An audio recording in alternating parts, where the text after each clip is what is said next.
ಪ್ರಿಯರೇ, ದಿನದ ಬದುಕಿಗೊಂದು ಕ್ರಿಸ್ತನ ಈ ದನಿ ನಮ್ಮೆಲ್ಲರಿಗೂ ಪ್ರೇರಣೆ ಆಗಲಿ.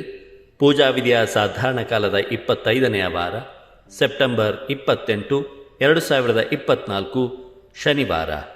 ಸಂತ ಲೂಕನು ಬರೆದ ಪವಿತ್ರ ಶುಭ ಸಂದೇಶದಿಂದ ವಾಚನ. 9ನೇ ಅಧ್ಯಾಯ 43ರಿಂದ 45ರವರೆಗಿನ ವಚನಗಳು. ಯೇಸು ಮಾಡಿದ ಸಕಲ ಮಹತ್ ಕಾರ್ಯಗಳನ್ನು ಕುರಿತು ಜನರೆಲ್ಲರೂ ಸೋಜಿಗಪಡುತ್ತಿರುವಲ್ಲಿ ಶಿಷ್ಯರಿಗೆ, ಈ ನನ್ನ ಮಾತು ನಿಮ್ಮ ಕಿವಿಗೆ ಇಳಿಯಲಿ, ಅದೇನೆಂದರೆ ನರಪುತ್ರನು ಜನರ ವಶಕ್ಕೆ ಒಪ್ಪಿಸಲ್ಪಡಲಿದ್ದಾನೆ ಎಂದರು. ಯೇಸು ಹೇಳಿದ ಈ ಮಾತನ್ನು ಶಿಷ್ಯರು ಗ್ರಹಿಸಿಕೊಳ್ಳಲಿಲ್ಲ. ಒಗಟಿನ ಹಾಗೆ ಇದ್ದುದರಿಂದ ಅರ್ಥ ಮಾಡಿಕೊಳ್ಳಲಿಲ್ಲ. ಅದನ್ನು ಕುರಿತು ಯೇಸುವನ್ನು ಕೇಳುವುದಕ್ಕೂ ಅವರು ಅಂಜಿದರು. ಪ್ರಭುವಿನ ಶುಭ ಸಂದೇಶ. ಕ್ರಿಸ್ತರೇ ನಿಮಗೆ ಸ್ತುತಿ ಸಲ್ಲಲಿ. ಚಿಂತನೆ.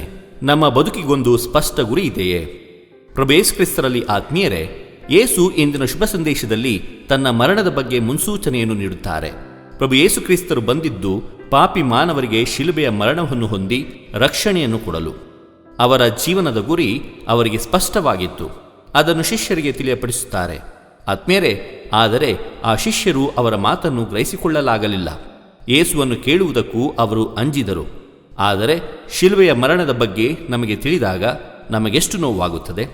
ಆದರೆ ಕ್ರಿಸ್ತರಂತೆ ಎಲ್ಲವನ್ನೂ ಎದುರಿಸಬೇಕಾಗಿದೆ. ಸಂತರ ಸ್ಮರಣೆ.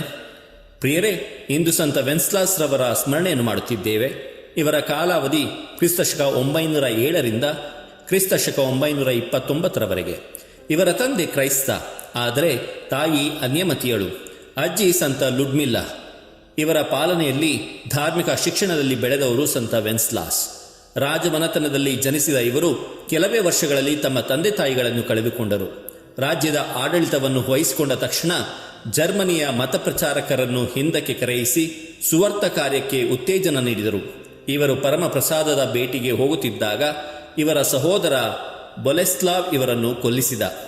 ಸಂತ ವೆನ್ಸ್ಲಾಸ್ ರವರೇ ನಮಗಾಗಿ ಪ್ರಾರ್ಥಿಸಿರಿ. ಇದು ಧ್ವನಿ ಮಾಧ್ಯಮ ಮನೆಯ ಕೊಡುಗೆ. ಧ್ವನಿ ವಂದನೆಯ ಸ್ವಾಮಿ ಶಾಂತಕುಮಾರ್ ಜೆ, ಬೆಂಗಳೂರು ಮಹಾಧರ್ಮ ಕ್ಷೇತ್ರ. ಪ್ರಿಯರೇ, ಈ ಚಾನೆಲ್ ಅನ್ನು ಸಬ್ಸ್ಕ್ರೈಬ್ ಮಾಡಿ ಪ್ರತಿದಿನ ದೇವರ ವಾಕ್ಯವನ್ನು ಆಲಿಸುತ್ತಾ ಅದನ್ನು ಇತರರೊಂದಿಗೆ ಹಂಚಿಕೊಳ್ಳಲು ನಮಗೆ ನೆರವಾಗಿರಿ. ಧನ್ಯವಾದಗಳು.